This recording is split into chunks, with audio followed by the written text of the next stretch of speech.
स्वागत है स्टूडेंट्स आप सबका Shri Swaminarayan polytechnic YouTube channel के ऊपर। आप लोग देख रहे हो video lecture of basic transportation engineering. Last lecture में हम लोगों ने जो रोड जियोमेट्री था उसका क्रॉस सेक्शन देखा था और उसके पॉइंट्स हमने अंडरस्टैंड किए थे। तो उसी टॉपिक को आगे बढ़ाते हुए नए जो टॉपिक है क्रॉस सेक्शन के अंदर का ही वो हम लोग देखते हैं। तो चलिए स्टार्ट करते हैं कैम्बर से। तो कैम्बर को स्टार्ट करने से पहले हम लोग जो cross section of different type of road है as per Indian road congress वो देख लेते हैं। ये जीटीयू में काफ़ी बार पूछ चुके हैं क्वेश्चन को कि जो एज पर आईएएस जो क्रॉस सेक्शन है डिफरेंट टाइप के रोड है उसकी फिगर ड्रॉ कीजिए। ऐसा क्वेश्चन जीटीयू के अंदर पूछते हैं लोग। तो यहाँ पे मैंने आपको 4 फिगर दिखाई हुई है और आगे थी वो नॉर्मल फिगर आपको ड्रॉ कर देनी है आपके एग्जाम के अंदर अगर 4 मार्क्स में पूछे तो। every figure which contain 1 marks। सो आप पहली जो फिगर है वो देख सकते हैं यहाँ पर the cross section of national highway और state highway in rural area in embankment. ये एम्बैंकमेंट वाली फिगर है। एम्बैंकमेंट मतलब ढड़ाव जो ढाड़ होता है उसको हम एम्बैंकमेंट कहते हैं।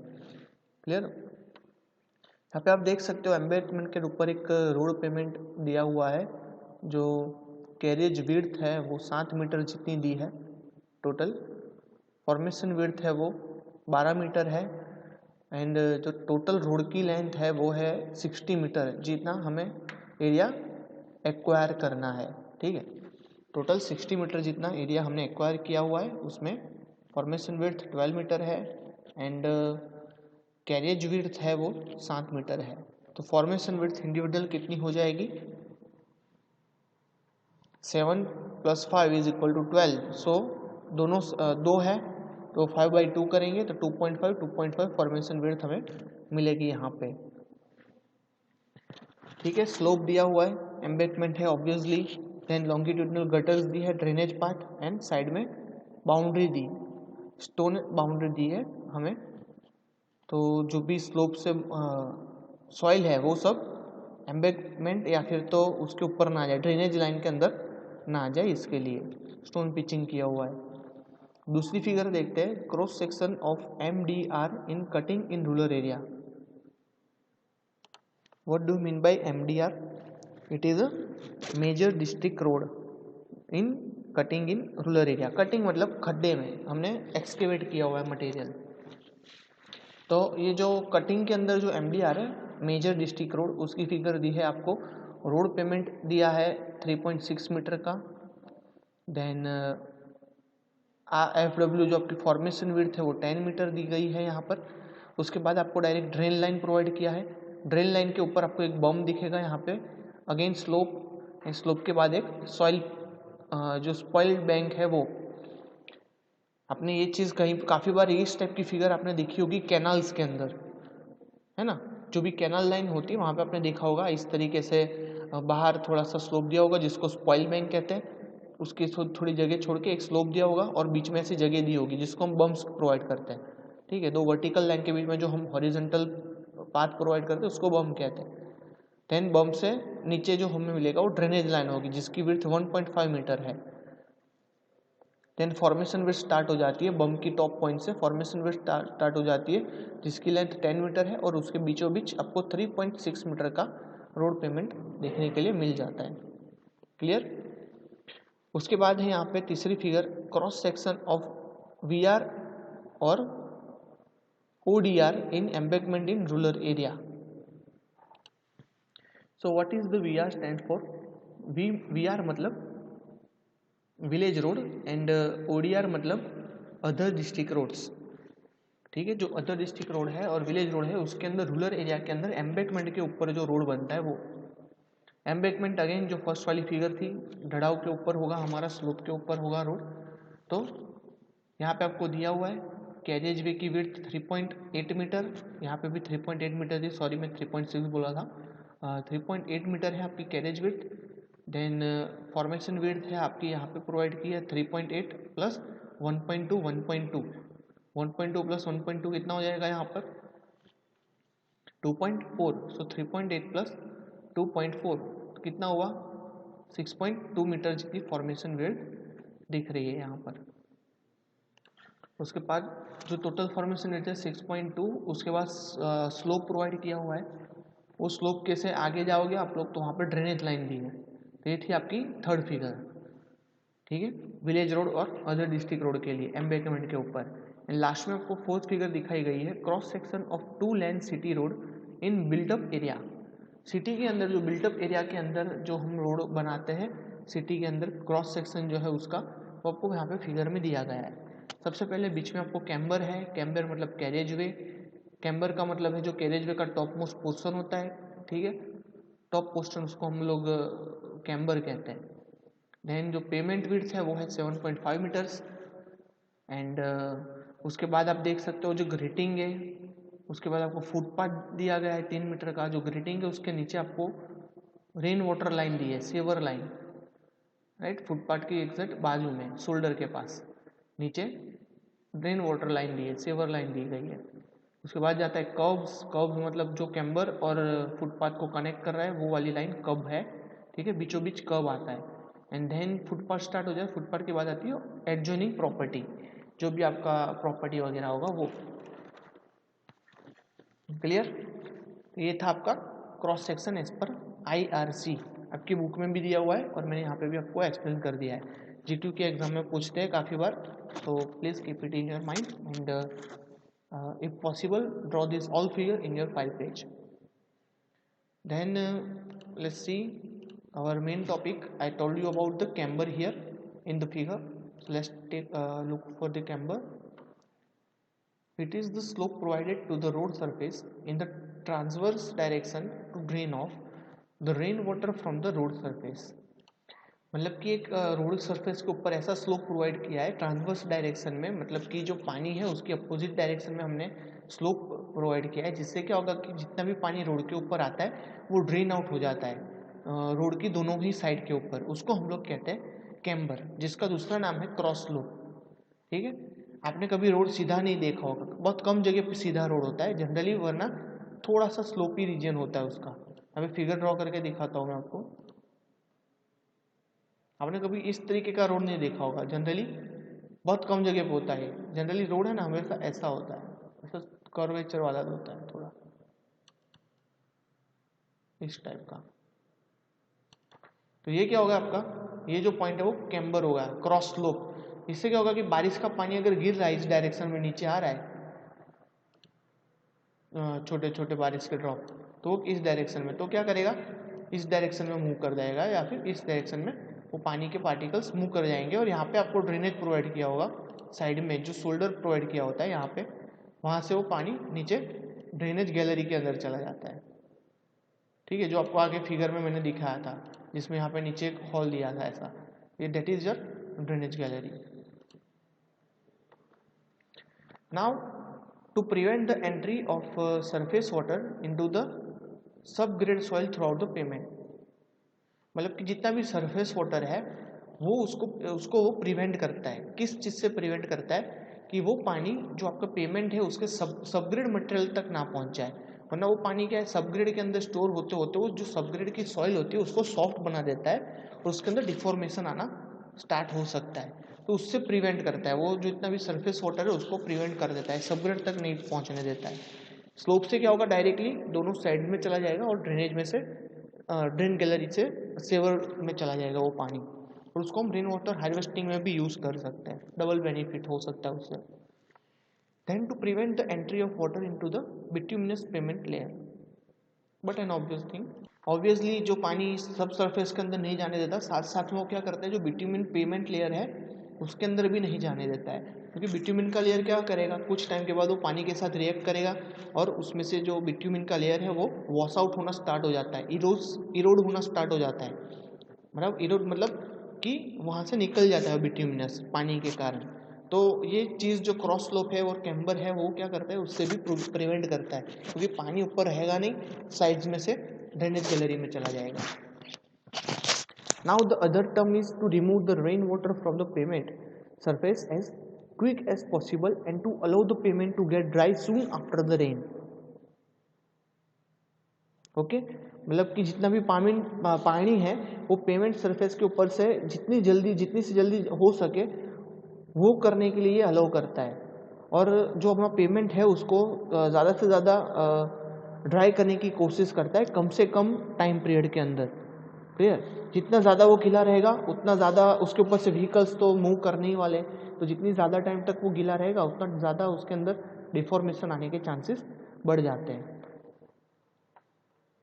So this camber will prevent from these two. Then it is expressed as a percentage of one vertical to one horizontal. Okay, so it is the percentage of ratio है 1:1 में हम लोग उसको प्रोवाइड करते हैं, मतलब कि 1 वर्टिकल और हॉरिजॉन्टल लाइन में हम लोग उसको प्रोवाइड करते हैं। जैसे कि यहाँ पे मैंने 1 vertical and n horizontal, n मतलब ये जो स्लोप है वो वेरी करता रहेगा, जबकि वर्टिकल जो है वो 1 रहेगा, बट जो हॉरिजॉन्टल लाइन है वो n रहेगी, क्योंकि 1:1 करोगे तो एक स्टीप स्लोप बन जाएगा और कभी भी स्टीप स्लोप हम नहीं बना सकते ऑब्वियसली। तो n के अंदर क्या होता है 0.5, 1/3/2 h और इस तरीके से अलग अलग हम लोग हॉरिजॉन्टल रेशियो ले लेते हैं डिजाइन के टाइम पे। Then it depends on the pavement surface and amount of rainfall, मतलब कि पेमेंट की सरफेस वो कितनी है एंड अमाउंट ऑफ रेनफॉल मतलब जो कितनी क्वांटिटी में वहाँ पे रेनफॉल होता है, वो दोनों चीज़ के ऊपर आधार करता है हमारा कैम्बर का स्लोप। ठीक है, कैम्बर का जो स्लोप डिसाइड करना है वो इन दोनों चीज़ के ऊपर से ही हम लोग डिसाइड करेंगे कि हमारी जो पेमेंट की सरफेस है वो कितनी रिजिड है, कितनी स्मूथ है, एंड जो रेनफॉल की मात्रा है वो ज़्यादा है कि कम है, उसके ऊपर से हमें कैम्बर प्रोवाइड करना है। नाउ दूसरा टॉपिक देख लेते हैं हम लोग, shape of the camber. Shape of the camber में क्या है, the parabolic shape fast moving vehicle के लिए है। ठीक है, जितने भी पैराबोलिक शेप के कैम्बर्स है वो सब फास्ट मूविंग व्हीकल के लिए हम प्रोवाइड करते हैं। स्ट्रेट लाइन आता है और दूसरा होता है combination of parabolic and straight line. तो यहाँ पे मैं फिगर ड्रॉ करने का ट्राई करता हूँ, so please wait, I try. Parabolic मतलब कि इस तरीके की फिगर रोड की, क्लियर, टोटली कर्वेचर जितना होगा, हाफ सर्कल ड्रॉ किया होता है उस टाइप का। स्ट्रेट लाइन तो आपको पता ही है क्या है, सीधी सी लाइन होगी सिंपल इस तरीके से। एंड जो combination of parabolic and straight line है उसके अंदर मैं आपको दिखा देता हूँ, इस तरीके की कुछ फिगर होती है।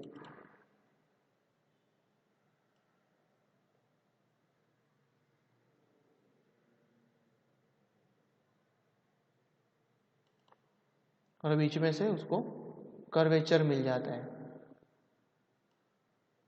इस दोनों को कनेक्ट कर देगी लाइनों। थोड़ा आड़ा टेढ़ा यहाँ पे ड्रॉ हो चुका है, लेकिन I will try other time. जो पैराबोलिक कॉम्बिनेशन है वो इस तरीके से है, और यहाँ तक पैराबोलिक होगी और लास्ट में यहाँ से स्टीप स्लोप होगा दोनों side. Clear? That is your combination of parabolic. Clear? ये है फिगर आपकी combination of parabolic and straight line की। तो इस 3 टाइप के हम लोग कैम्बर प्रोवाइड करते हैं रोड जियोमेट्री के अंदर। Now recommended value of camber for different type of road surface. ठीक है, कितनी वैल्यू हमें रखनी है हाइट स्लोप की, वो रोड सरफेस के ऊपर डिपेंड करता है। तो मैंने यहाँ पे टेबल बनाया हुआ है, आप टेबल में देख सकते हैं टाइप ऑफ रोड सरफेस। तो cement concrete and high type bituminous payment होगा तो the range of camber in area of rainfall ranges, right. अगर हेवी रेनफॉल होगा और लाइट रेनफॉल होगा तो हमें कैम्बर कितना रखना है 1/50, मतलब कि 2% जितना हमें स्लोप रखना है। एंड लाइट वेट होगा, लाइट रेन होगा तो 1/60 मतलब 1.7% का स्लोप रखना है। देन थिन बिट्यूमिन सरफेस होगी पतली सी, तो वहाँ पे स्लोप कितना रखना है हमें 1/40 2.5% जितना। एंड जो लाइट रेन होगा तो 1/50 मतलब कि 2% जितना रखना है। देन वाटर बाउंड मैकेडम होगा WBM road and gravel payment road होगा तो उसमें स्लोप ज़्यादा रखना पड़ेगा, क्योंकि वाटर बाउंड मैकेडम है वो क्या करेगा वाटर को एब्जॉर्ब करता है, तो उसका जो स्लोप होगा वो 1/33 मतलब कि 3%। एंड लाइट रेन के कंडीशन में 1/40 2.5% जितना slope. And the earth material होगा, ऑब्वियसली अर्थ मटेरियल सिंपल से हमने यूज़ किया है तो 1:25% 25 जितना हमें स्लोप रखना पड़ेगा in the case of heavy rainfall, मतलब कि 4% जितना स्लोप रखना है। जबकि लाइट रेनफॉल होगा तो वहाँ पे 1/33 मतलब कि 3% जितना स्लोप रखा है इन द केस ऑफ अर्थी रोड सरफेस। ये बात हमारी कैम्बर्स की रिगार्डिंग। अब बात करते हैं हम लोग कर्व्स के बारे में। So what do you mean by curve? It indicates the boundary between the payment and the shoulder. Boundary और जो शोल्डर है वो दोनों के बीच की बाउंड्री को हम लोग कहते हैं कर्व। ठीक है, मतलब कि रोड पेमेंट होगा, पेमेंट जहाँ से फिनिश होता है और जो शोल्डर स्टार्ट होता है, दोनों के बीच का जो पॉइंट है उसको हम लोग कर्व कहते हैं। It is desire to provide curve in urban area. Curve की फिगर में यहाँ पे आपको ड्रॉ करके दिखाता हूँ। ये है आपका कैम्बर।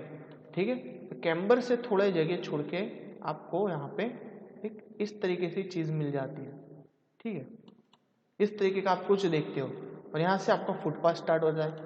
क्लियर? ये यहाँ पे आप जो देख सकते हो वो कर्व है। ये आपका रोड है, कैरियज वे, दोनों साइड आपको इस तरीके की फिगर दिखती है हर बार, और बाद में हो जाता है आपका रोड स्टार्ट। ये आपको यहाँ पे जो दिखा है शोल्डर के जो इस एंगल में है यहाँ पर, वो है आपका curve. Clear? It is desire to provide curve in urban area. Urban जितने भी एरिया है हमारे सिटी के एरियाज है, तो वहाँ पे हमें कर्व प्रोवाइड करना डिजायरेबल कंडीशन है, करना ही चाहिए। And it is of 3 types. उसके टोटल 3 प्रकार है। पहला प्रकार है वो लो और माउंटेबल कर्व। लो और माउंटेबल जो कर्व है उसमें लिखा है it allows the driver to enter the shoulder area with little difficulties. मतलब बहुत ही कम डिफिकल्टीज से हम लोग, जो ड्राइवर है वो लोग इजीली एंटर कर सकते हैं। ठीक है, जो रोड है उसके ऊपर से शोल्डर के ऊपर वो लोग आ सकते हैं विदाउट एनी डिफिकल्टीज। छोटा सा हम ऊपर हमें धाड़ देखने के लिए मिल जाता है बस। The height of this type of shoulder curve is about 10 centimetre.